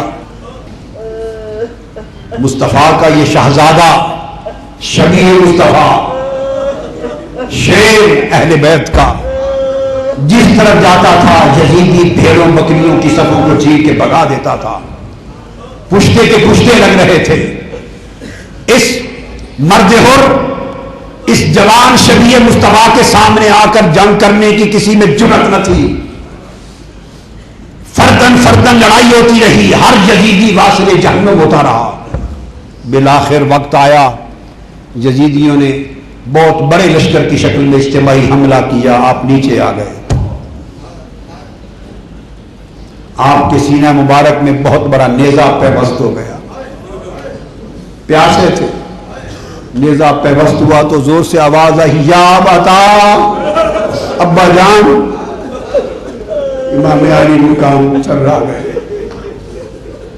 تیزی سے پہنچے، جا کے اپنے شہزادے علی اکبر کے جسم مبارک کو گود میں رکھا، زبان پوچھا ابا جان اگر پانی کچھ مل جائے تو میں پھر دیر تک مقابلہ کر لوں، پیاس ہے۔ فرمایا بیٹا ہمیں بھی پیاس ہوتی تھی تو ہمارے نانا اپنی زبان چسا کے پیاس دور کرتے تھے، میں وہی زبان آپ کو چسا سکتا ہوں۔ زبان ان کے منہ میں رکھ دی، وہ چوستے رہے۔ جب سیراب ہو گئے تو عرض کرنے لگے ابا جان اب مجھے چھوڑ دیں، یہ نیزہ نکال دیں پھل سینے میں سے، میں ایک بار پھر حملہ کرتا ہوں۔ امام علی مقام نے جو نیزے کا پھل نکالا، خون کا فوارہ نکلا، روح قفس انصری سے پرواز کر گئے۔ اتنا بڑا جسم اطہر لے کے امام علی مقام آ رہے تھے کہ ان کے قدم کربلا کی زمین پر اس طرح کے سرتے آتے تھے۔ ابن اساکر روایت کرتے ہیں کہ امام حسین جب علی اکبر کو لینے خیمے سے نکلے تھے، 56 برس عمر تھی، مگر سر انور اور داڑھی مبارک کا ایک بال بھی سفید نہ تھا، اور جب لاشا علی اکبر کا اٹھا کر خیمے میں واپس آئے ہیں تو سر اور داڑھی کا ایک بال بھی سیاہ نہ تھا۔ غم دو حسین کو پورا کر دیا، اور جوان بیٹے کی رخصتی نے حسین کو نکال کر دیا۔ امام علی مقام خود تیار ہوئے، شمشیر علی شیر خدا، امامہ مصطفیٰ سر پہ باندھا، گھوڑے پہ بیٹھنے لگے۔ سیدہ زینب ہاتھ جوڑ کے سامنے آ گئی، عرض کیا بھائی حسین خدا کے لیے کہ التجا قبول کر لو، اپنی اماں فاطمہ الزہرا کا واسطہ۔ فرمایا بہن زینب کیا التجا ہے؟ عرض کیا میرے پاس جوان بیٹے تو نہیں ہیں، جوان سب قربان ہو چکے، میرے 2 چھوٹے ننھے منھے بیٹے، میں آپ کو اپنی ماں فاطمہ کے لاڈلے کو کبھی میدان میں جانے نہ دوں گی جب تک اپنے 2 چھوٹے بیٹے قربان نہ کر دوں، پہلے ان کو بھیج لینے دے۔ امام علی مقام نے فرمایا بہن زینب کیا کہتی ہو، یہ نہیں ہوگا۔ دوڑ کے حضرت عباس علمدار کے پاس گئی، ہاتھ جوڑ دیا، عرض کیا بھائی جان میں اپنے 2 شہزادے قربان کیے بغیر اپنی ماں فاطمہ کا شہزادہ حسین جانے نہیں دوں گی، خدا کے لیے میرا کام کروا دو۔ انہوں نے آ کے ہاتھ پاؤں جوڑ دیے، پکڑ لیے، عرض کیا امام علی مقام خدا کے لیے زینب بی بی کے شہزادوں کی قربانی قبول کر لے۔ آپ نے فرمایا بہن زینب ابھی 1-2 گھنٹے کی بات رہ گئی ہے، میں نے تو چلے ہی جانا ہے، ان 2 شہزادوں کو کیوں قربان کرتی ہو، ساتھ رکھنا۔ بی زینب نے کہا حسین اگر یہ آپ چلے گئے تو ان شہزادوں کو کیا کرنا ہے، کسی اور کو آباد رکھ کے کیا کرنا ہے، یہ پہلے قربان ہوں گے پھر آپ جائیں گے۔ تکرار رہا، پاؤں پکڑ لیے، بڑی بہن نے پاؤں پکڑ لیے، نیت کی۔ امام علی مقام نے بالآخر التجا قبول کی، بوجھل دل اور دکھی دل کے ساتھ خاموش ہو گئے، دعا کے ساتھ 2 ننھے رخصت ہوئے۔ یزیدی لپکے اور کہتے تھے کہ اب بڑا کوئی نہیں بچا تھا، مگر 2 ننھے شہزادے شہزور اپنی شجاعت اور بہادری کے جوہر دکھا رہے تھے، انہوں نے بھی کئی جہنمیوں کے پشتے لگا دیے۔ بالآخر ان کی بھی شہادت کا وقت آ گیا۔ بالآخر امام علی مقام خیموں میں جا کر شہزادیوں کو ملے، وصیت کی کہ میرے شہادت کے بعد تم کو اسیر بنا لیا جائے گا، خیموں سے باہر نہ آنا۔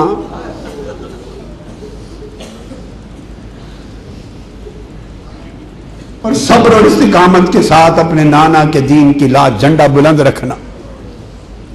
دعائیں دیں، دعائیں لی، ان کو وصیت کی، آخری خطبہ نصیحت کا پڑھا، اللہ کے حضور رخصت ہو گئے، گھوڑے پر بیٹھے، گھوڑے کو ذوالجناح کو اشارہ کیا چلے، مگر وہ نہیں چلتا، اس کی لگام کھینچی، وہ نہیں چلتا، ایڑیاں ماری، وہ نہیں چلتا، زور سے لگام کھینچی، نہیں چلتا۔ جب لگام کھینچتے ہیں تو گھوڑا ذوالجناح نیچے کی طرف دیکھتا ہے، جب اس کو تنابیں کھینچتے ہیں گھوڑا نیچے کی طرف دیکھتا ہے۔ امام علی مقام نے جھک کے جو نیچے دیکھا کہ کیا ماجرا ہے، جھک کے دیکھا تو بی بی سکینہ گھوڑے کی ٹانگوں سے لپٹ کے کھڑی ہے۔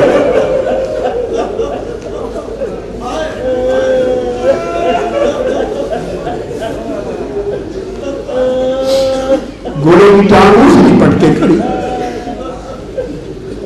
گھوڑے سے میٹھی میٹھی زبان میں فرما رہی ہیں، ذوالجناح ادھر جو گھوڑا بھی کسی کو لے کے گیا ہے پلٹ کے نہیں آیا، میرے بابا کو نہ لے جا، میں تو رات ان کے بغیر سو نہیں سکتی، ان کے سینے پہ لیٹتی ہوں، اگر آج میرا بابا پلٹ کے نہیں آئے گا تو میں سوؤں گی کہاں؟ گھوڑے سے ہم کلام ہیں۔ امام علی مقام ادھر آئے، ان کو سینے سے لگایا، پیار کیا، اٹھا کے بی بی زینب کے سپرد کیا کہ زینب بہن یہ سکینہ میری امانت ہے، اسے میرے پاس سینے سے لگائے رکھنا۔ امام علی مقام رخصت ہو گئے، اور پھر وہ وقت آیا جب فوق العرش سے آواز آئی، یا ایتھا النفس المطمئنہ ارجعی الی ربک راضیۃ مرضیہ۔ وہ وقت آیا کہ حسین نے سر انور سجدے میں رکھا، کفر کی تلوار چلی، آواز آئی کہ اے نفس مطمئنہ، اے حسین، اے روح حسین، تو نے بندگی کا حق ادا کر دیا، تو نے امامت کا حق ادا کر دیا۔ سیدہ فاطمہ الزہرا کی روح کی آواز آئی، بیٹا حسین، تو نے میرے دودھ کی لاش رکھ لی۔ علی مرتضیٰ کی آواز آئی، حسین، تو نے میرے خون کی لاش رکھ لی۔ صاحب گنبد خضرا کی آواز آئی، حسین، تو نے میرے کندھوں کی لاش رکھ لی۔ خدا کی بارگاہ سے آواز آئی، حسین، تو نے میری بندگی کی لاش رکھ لی۔ لوٹا، قدسیان فلک کو تجھ پہ فخر ہے، امامت کو تجھ پہ فخر ہے، ولایت کو تجھ پہ فخر ہے، ابدیت کو تجھ پہ فخر ہے، بندگی کو تجھ پہ فخر ہے، تقویٰ کو تجھ پہ فخر ہے، قیادت کو تجھ پہ فخر ہے۔ اے حسین، ابدیت کو تجھ پہ فخر ہے، اور حسین عبادت کو تجھ کو فخر ہے، اور آج سجدے کو تجھ پہ فخر ہے، اور حسین آج خود خدا کو تجھ کو فخر ہے۔ امام علی مقام کی شہادت کے ساتھ داستان کربلا ختم ہو گئی، اندھیرا چھا گیا، اندھیرا چھا گیا۔ نصیحت رات کی نٹھال بی بی فاطمہ نے آواز دی، سکینہ، سکینہ، بھائی کی نصیحت تھی، سکینہ کو سینے سے لگائے رکھنا۔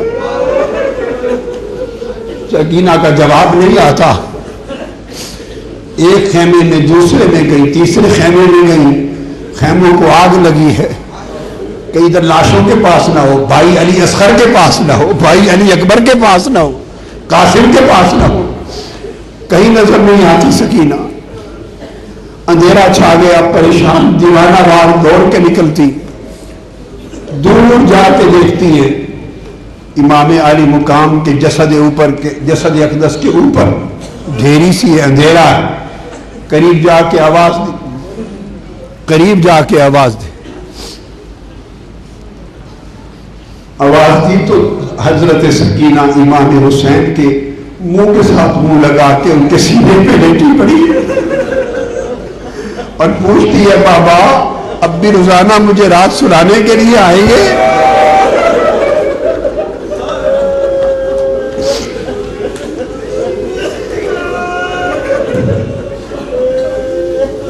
قافلہ اہل بیت کا اسیران کربلا کا دمشق کی طرف روانہ ہو جاتا،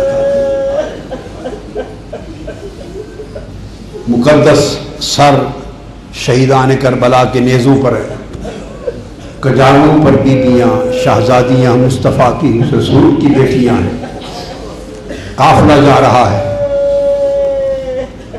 اور تھوڑی تھوڑی دیر کے بعد جب سر حسین نظر آتا ہے سکینہ کی چیخیں نکل جاتی، بابا کو بلاتی ہیں، پھر روتی۔ اس کجاوے والا جو تھا اس نے 2-3 بار سختی سے ڈانٹا، حضرت بی بی سکینہ کو ڈانٹا کہ چپ کرو، آپ پھر رو پڑتی۔ جب آپ کا رونا بند نہیں ہوا تو اس ظالم بدبخت نے حضرت بی بی سکینہ کا بازو پکڑ کر کھینچ کر اونٹ کے کجاوے سے نیچے پھینک دی۔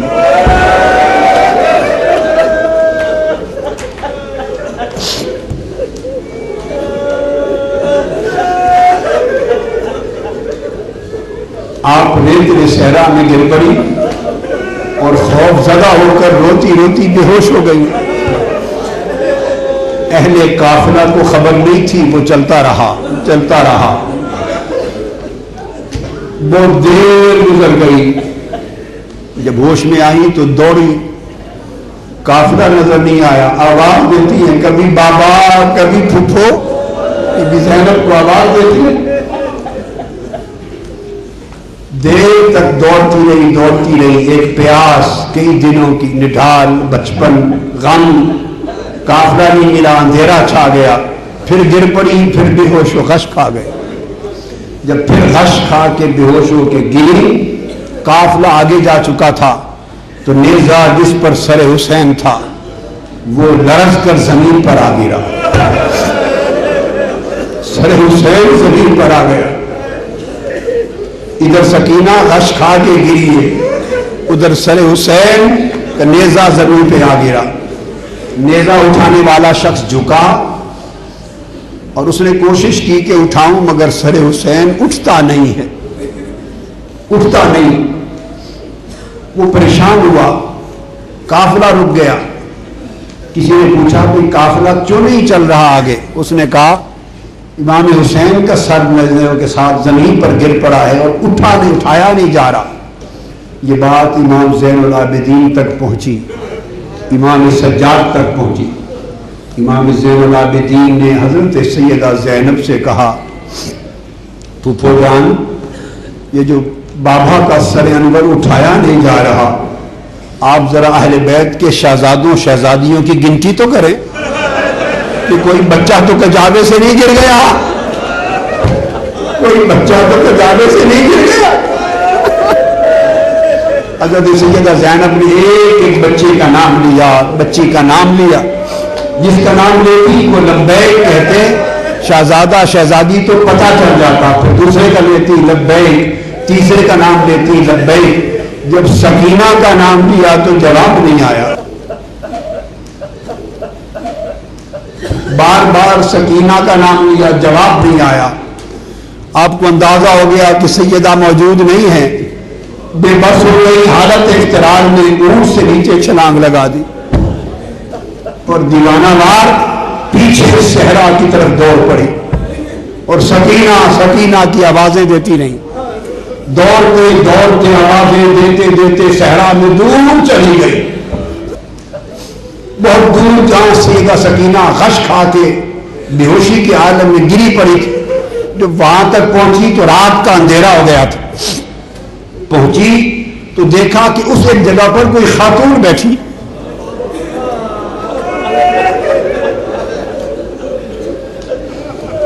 جب آگے پہنچی تو دیکھا خاتون نے سیدہ سکینہ کو گود میں لیا ہوا ہے۔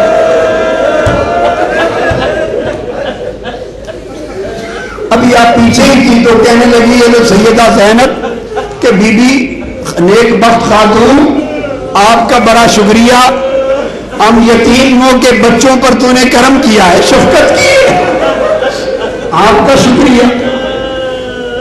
یتیم بچوں پر تو نے شفقت کی ہے، احسان کیا ہے، سنبھالا دیا ہے. بتا دو نیک بخت خاتون آپ ہیں کون؟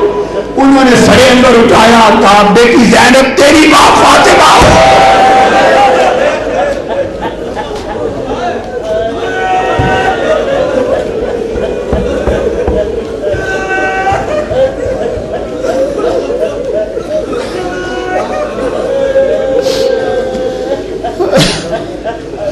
بیٹی زینب تیری ماں فاطمہ.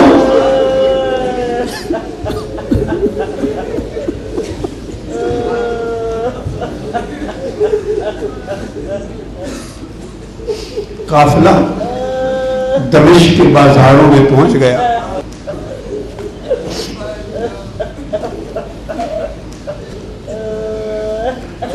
دمشق کے بازاروں میں پہنچا تو بدبخت یزیدیوں کے لوگ، عورتیں مرد چھتوں پہ چڑھے ہوئے تھے، تماشا دیکھ رہے تھے کہ قیدی آئے ہیں. ہائے ہائے ہائے،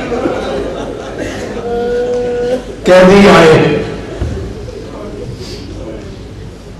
اور جو یزیدی فوج کے دربار کے لوگ تھے ان کی عورتوں نے پتھر مارے. کسی نے پوچھا کون؟ ایک خاتون پتھر مار رہی تھی. ایک عورت نے پوچھا یہ کون ہے؟ اس نے کہا یہ باغیوں کی بیویاں ہیں.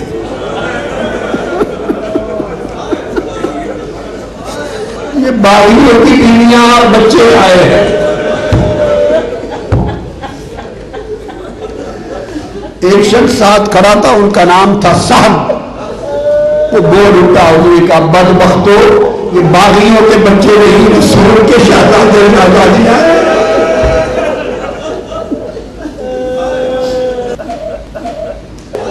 رسول کے شہزادے اور شہزادیاں.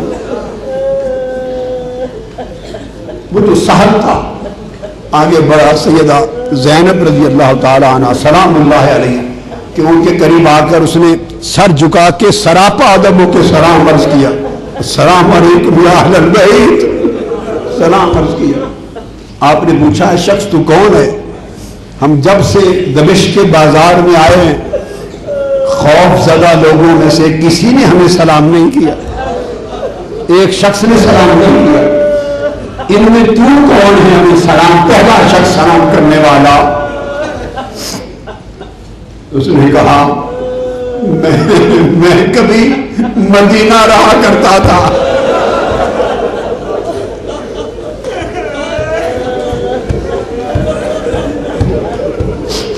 مجھے اہل بیت محمد کا حال معلوم ہے، جن کے گھر جبرائیل اور ملائکہ بھی اجازت لیے بغیر داخل نہ ہوتے تھے. آج شام کے بازاروں میں، اور وہ سیدہ بطول زہرا جن کے لیے تاجدار کائنات نے فرمایا تھا کہ جب جنت میں ان کی سواری آئے گی تو ہاتف غیب سے آواز آئے گی کہ کل اہل محشر گردنیں چکا لے، آنکھیں چکا لے، بطول زہرا کی سواری جا رہی ہے. اور 70,000 حوروں کے جرمٹ میں ان کی اماں لائی جائے گی. 70,000 حوروں کی جرمٹ میں. بیوی میں مدینہ میں سنا کرتا تھا، آج پتا چلا ہے کہ وہ شہزادیاں رسول کی بیٹیاں قیدی بن کر شام کے بازاروں میں اور تو کچھ نہیں کر سکتا. آپ کچھ فرما دیں، میرے لائق کوئی حکم ہو، میرے لائق کوئی حکم ہو، اگر میں کوئی خدمت کر سکوں تو فرما دے. آپ نے فرمایا خدا تجھے اجر دے، کوئی خدمت نہیں، بس ایک چھوٹا سا کام ہمارا کر دو.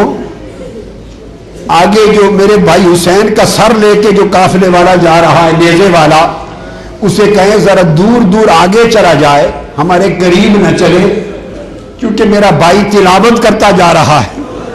جب سر سے تلاوت کی آواز سنیں گے تو سارے لوگ اسی کو دیکھیں گے، ہماری طرف نگاہیں نہیں اٹھیں گی، ہمارا پردہ رہ جائے گا.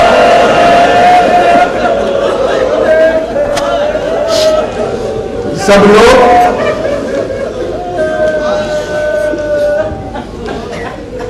میرے بھائی حسین کی تلاوت کے سننے میں مشغول ہو جائیں گے، نگاہیں نہیں اٹھیں گی، ہمارا پردہ رہ جائے گا۔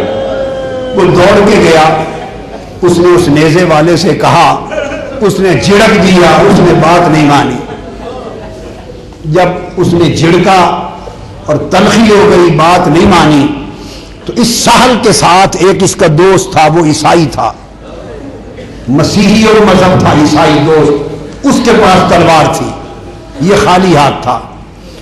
اس نے جب حسین کی زبان سے قرآن کی تلاوت سنی اور منظر اسیران کربلا کا دیکھا، اس کا سینہ چمک اٹھا، اس نے وہیں تلوار نکالی اور پڑھا اشہد ان لا الہ الا اللہ واشہد ان محمد رسول اللہ، کلمہ پڑھا، اور یزیدیوں کے ساتھ اس نے جنگ شروع کر دی۔ اس نے کئی یزیدی واصل جہنم کیے۔ جب واصل جہنم کیے تو ایک بگدر سی بچی، ایک شور ہوا۔ حضرت بی بی سیدہ زینب نے حضرت اس سہل سے پوچھا، یہ کیا ماجرا ہے، کیا ماجرا ہے، شور کیوں ہے؟ اس نے کہا، بی بی میں نے اس کو جا کے بات کہی، میں خالی ہاتھ تھا، میری اس نے نہیں مانی۔ میرا ایک دوست ساتھ تھا، وہ عیسائی تھا، اس عیسائی کو غیرت آ گئی، اس نے کلمہ پڑھا اور وہ تلواروں سے ان سے انتقام لے رہا ہے۔ بی بی زینب یہ بات سنی، چیخ نکل گئی اور اونٹ کے کجاوے پر سوئے مدینہ چہرہ کر لیا، گنبد خضرا کی طرف چہرہ کر کے پکار کے کہنے لگی، نانا جان آج شام کے بازاروں میں آپ کی امت میں سے کوئی ہمیں بچانے والا نہیں، آج غیر مسلم عیسائی حیرت کھا کے ہمارے لیے لڑتا پھرتا ہے۔